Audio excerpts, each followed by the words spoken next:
My parents had a maths tutor for me because they wanted to be amazing at maths.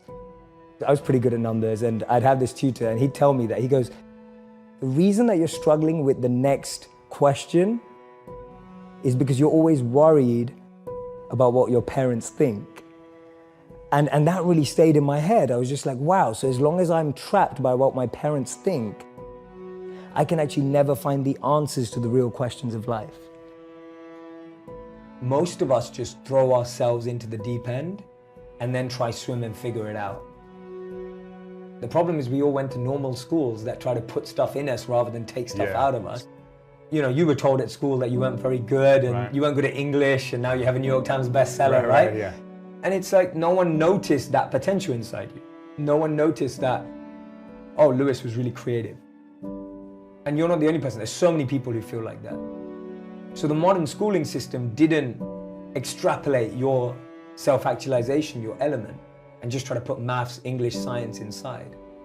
So the point is that you're trying to get to such a strong foundation that when you interact in the world, you're going with a sense of strength, fuel, energy to make a difference, rather than going into the world and then going, oh my God, where am I, trying to figure it out. People were so far removed from their own understanding of themselves that they were either lost living a life they didn't want to, lost living up to someone else's expectations, or lost becoming someone to impress someone else. How many of you have a crazy dream or a crazy goal? I want you to write out in the comment section, what is your crazy dream? The dream that keeps you up at night is the real dream you should be chasing. But to chase that dream, to find that dream, to make that dream a reality, you need a strategy, right? A dream without a plan is just a wish. Tony Robbins said that, right? A dream without a plan is just a wish. You can't be what you can't see. If I never saw a monk, I would never have wanted to be a monk.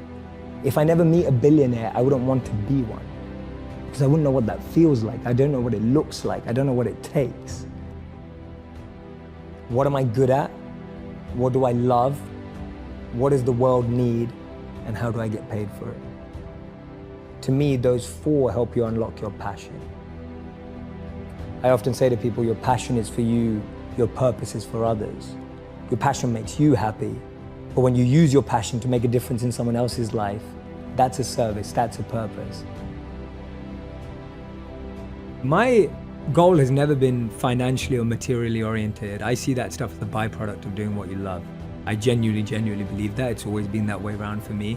My focus is to create entertainment that truly has educational value, but without us always knowing it.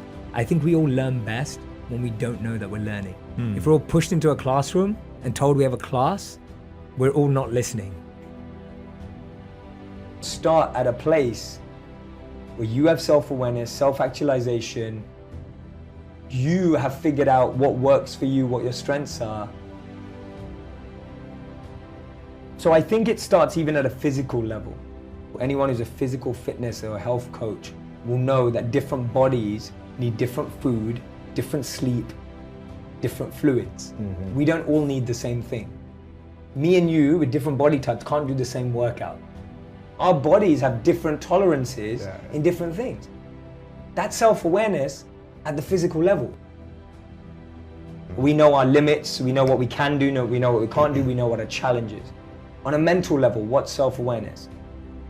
Knowing what type of people I like to be with. Knowing who helps me grow and who drains me. That's mental self-awareness. I believe that the answers come from within and we're not asking the right questions. I feel we're always looking for the right answers, not the right questions. And the biggest companies that we respect today, the biggest organizations, all came from trying to answer a question. It all came from trying to solve a problem or a question that we were able to identify. So my work comes from a very simple study that I read that said the most successful people in the world choose education over entertainment, and the most unsuccessful people in the world choose entertainment over education. I know people who graduated at 21 and didn't get a job till they were 27. I know people who graduated late at 25 and they found work immediately. I know people who never went to university but found what they love at 18. I know people who found a job straight out of college, making decent money, but hate what they do. I know people who took gap years and found their purpose. I know people who were so sure about what they were going to do at 16 and changed their mind at 26. I know people who have children but are single. And I know people who are married but have had to wait 8 to 10 years to have children. I know people in relationships who love someone else. I know people who love each other but aren't together. So my point is, everything in life happens according to our time, our clock. You may look at some of your friends and think that they're ahead of you, or maybe some of them you feel are behind. But everything happens at their own pace. They have their own time and clock, and so do you. Be patient. At age 25, Mark Cuban was a bartender in Dallas.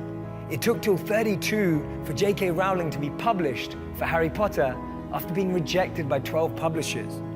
Ortega launched Zara when he was 39. Jack Ma started Alibaba when he was 35. Morgan Freeman got his big break at 52. Steve Carell only got his break after 40 years old. Virgin was started by Richard Branson at 34. Getting your degree after 25 is still an achievement. Not being married at 30 but still happy is beautiful. Starting a family after 35 is still possible. And buying a house after 40 is still great. Don't let anyone rush you with their timelines. Because as Einstein said, not everything that counts can be counted, and not everything that's counted truly counts. And this is the most important thing. I want you to be able to create meaningful, purposeful, fulfilling lives for yourselves, and learn how to use that to make an impact and a difference in the lives of others. That will be true success.